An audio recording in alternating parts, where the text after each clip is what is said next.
नमस्कार। आज हम एक बहुत ही जाने पहचाने बचपन के गीत को एक बिल्कुल नए नजरिए से देखने वाले हैं। जी हाँ, हम बात कर रहे हैं बस के पहिए की। हम इसे सिर्फ एक गीत नहीं बल्कि एक जटिल सिस्टम की तरह समझेंगे जिसका गहन अध्ययन किया जा सकता है। तो आइए इस सिस्टम की परतों को एक एक करके खोलना शुरू करते हैं। तो आज हम क्या-क्या देखने वाले हैं? सबसे पहले हम बस को एक सिस्टम के तौर पर समझेंगे। फिर उसकी मैकेनिकल बनावट पर गौर करेंगे। उसके बाद बस के अंदर मौजूद इंसानी दुनिया को जानेंगे।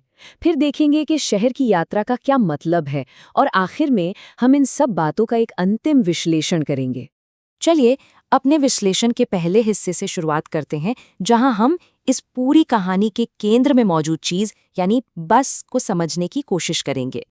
अब ये परिभाषा सुनने में थोड़ी कह सकते हैं अकादमिक है ना? लेकिन ये जरूरी है क्योंकि ये हमारे विश्लेषण के लिए एक मजबूत बुनियाद तैयार करती है। हम बस को सिर्फ एक गाड़ी की तरह नहीं देख रहे, बल्कि एक ऐसे सिस्टम की तरह देख रहे हैं जिसका एक खास मकसद है।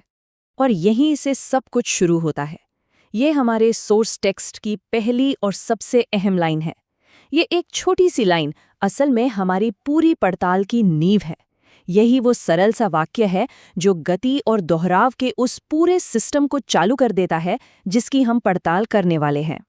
ठीक है, तो अब जरा बस के उन हिस्सों पर नजर डालते हैं जो इंसानी नहीं है। हम इन्हें अलग अलग पुर्जे नहीं बल्कि आवाजों और हरकतों का एक मिला जुला सिस्टम मानेंगे, एक तरह की मैकेनिकल सिम्फनी। इस टेबल को देखिए, हर पुर्जा चाहे वो पहिए हों, दरवाजे हों या फिर वाइपर, अपनी एक खास हरकत और अपनी एक खास आवाज पैदा कर रहा है। पहियों का लगातार घूमना, दरवाजों का एक लय में खुलना बंद होना, वाइपर की वो स्विश स्विश की आवाज, हर एक चीज बस के चलने में अपना एक अनूठा योगदान दे रही है। ये सिर्फ अलग अलग पुर्जे नहीं हैं, ये तो मिलकर एक ऑर्केस्ट्रा बना रहे हैं ना। चलिए अब मशीनों से हटकर बात करते हैं इंसानों की। हम यात्रियों को सिर्फ लोग नहीं बल्कि बस के अंदर एक छोटे से सामाजिक संसार के हिस्से के तौर पर देखेंगे।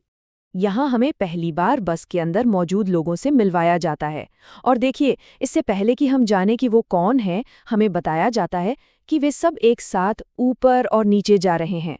ये एक तरह की सामूहिक ऊर्जा को दिखाता है, पूरे समूह की एक साझा हरकत। अब ये बहुत दिलचस्प है। देखिए कैसे दो अलग अलग पेरेंटिंग स्टाइल या कम्युनिकेशन मॉडल दिखाए गए हैं।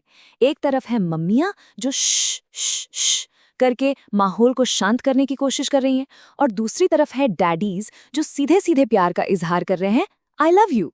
ये संवाद के दो बिल्कुल अलग तरीकों को दिखाता है। और ये चार्ट उसी बात को और साफ कर देता है। बच्चों का वाह वाह वाह उनकी परेशानी को जाहिर करता है, जिसके जवाब में हमें दो अलग अलग रिएक्शंस मिलते हैं, एक शांत कराने वाला और दूसरा प्यार जताने वाला। तो बस के अंदर भावनाओं का पूरा एक स्पेक्ट्रम मौजूद है, परेशानी से लेकर सुकून और प्यार तक। ठीक है, अब आते हैं विश्लेषण की आखिरी परत पर। हम उस एक लाइन की जांच करेंगे जो बार बार दोहराई जाती है और जो पूरे सिस्टम को एक मतलब देती है। तो सवाल ये उठता है कि ये जो लाइन बार बार आती है, सारे शहर में, इसका मतलब क्या है? क्या ये बस ऐसे ही है या इसका कोई गहरा मतलब है? ये सवाल हमें इस पूरी प्रणाली के बड़े मकसद के बारे में सोचने पर मजबूर करता है। और जवाब ये है, ये लाइन सब कुछ एक साथ जोड़ती है, सारे शहर में।